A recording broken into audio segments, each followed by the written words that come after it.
Over the course of the year, we paint thousands of burial vaults for family members across Illinois and Indiana. And it's an honor to prepare every burial vault.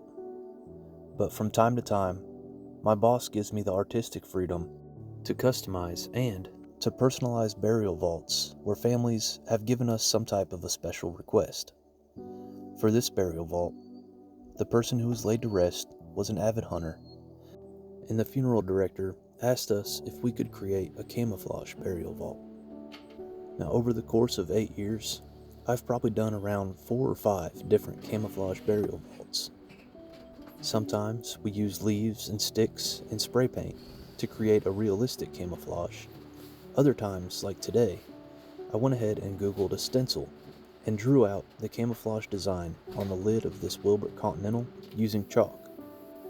I started out by spray painting the lip on the top of the lid gold. I figured some gold accents over the camouflage would leave a nice touch.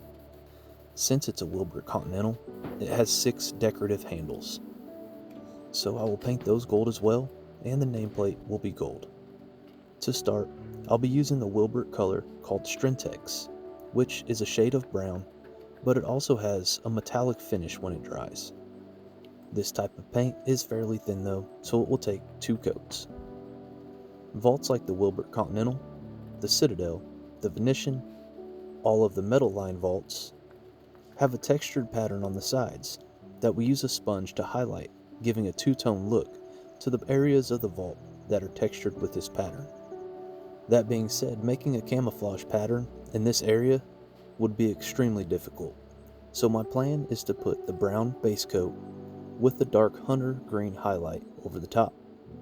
So, anywhere that has texture will be painted brown with the green highlight, and the 3 ridges on the lid will receive the camouflage pattern. In the past, on the Wilbert Monticello, the entire vault was camouflaged, but even without that option, I was happy with the outcome of this burial vault. Now, my purpose of spray painting that lip gold was to leave that little 1/2-inch strip along the lid painted gold and have everything else be painted brown with a green highlight or be camouflaged. So I'm taking my time making sure none of the paint runs over the top and onto that gold ridge. The first time I tried camouflage on a burial vault was on a 24-inch Monticello.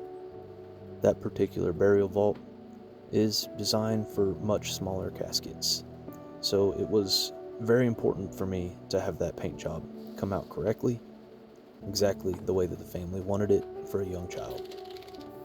The next camouflage paint job I attempted was on a Wilbert Monticello, and I used chalk to outline where I wanted the camouflage pattern, but unfortunately I made the design way too small, and it took forever to paint each individual section of the camouflage.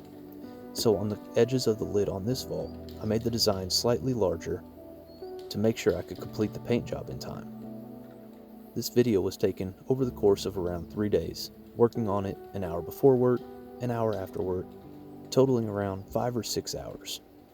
The problem with painting this camouflage pattern is waiting for each individual color to dry before we can add a separate color on the next section of the pattern. We're now going to apply a second coat of this Strentex brown paint, and then we can begin designing the camouflage pattern that will go on the 3 ridges.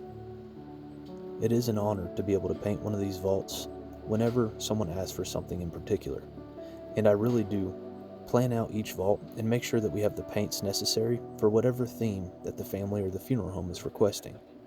Over the years, I've painted multiple Chicago Cubs burial vaults, whether that be a Wilbert Venetian with a print or a Wilbert Monticello that just has a red base and a blue top. We've also done St. Louis Cardinals themed Monticellos. For my grandfather's burial vault, we used a Wilbert Citadel, which is a Wilbert burial vault with a black interior and a textured exterior, and it also has a carapace over the top. So I painted the vault John Deere green with a yellow highlight on the base, and I painted the cover John Deere yellow with a green highlight around the textured edge of the lid. The cover of the burial vault was a farm scene, and in the background there was a big red barn. We photoshopped the International Harvester out of the middle of the print and put a John Deere rightfully in its place, and had a portrait of my grandfather on the opposite side. A few years ago, a woman passed away who was a big fan of Tab Cola, and we painted a Wilbert Venetian Tab Cola pink and made the cover of the Venetian look like a Tab Cola can.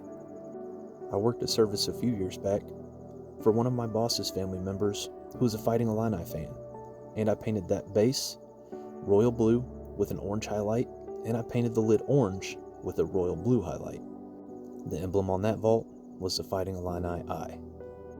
So with enough information and enough guidance of what the family or the funeral home requests of us, there's almost no limit to the customization that we can do on a burial vault, and it really does mean a lot to the family when they show up to the cemetery and there's something that's more personal to that individual and not just the average burial vault with the average color. Although there's nothing wrong with that either. The standard colors used for Wilbert burial vaults match up elegantly with the caskets that are chosen by the family. Whatever choices the family makes or the funeral director instructs us, we will take pride and make sure that the job is done right. It's at this point in the painting process that we're ready for the highlight.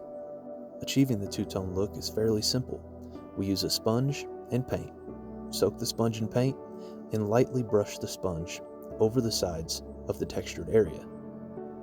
The areas that are raised up receive the highlight color paint, and the areas that the sponge doesn't touch remain the same color as the base coat.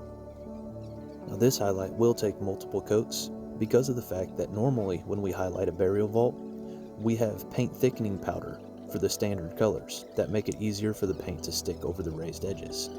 Since we don't have thickener to match this green paint, it takes multiple coats to make sure that it covers up the brown paint over the raised areas. The last thing we will add is gold glitter to match with the gold handles and the gold ridge. When the burial vault is out in the sun catches these small pieces of glitter and makes the burial vault shine even brighter. For the different colors, we have silver, copper, gold, and a multicolored glitter to match with each style of paint job we do.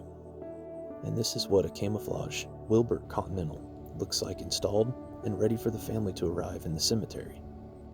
We do offer standard emblems such as crosses, crucifixes, roses, Masonic symbols, armed service branches, palm leaves, and more.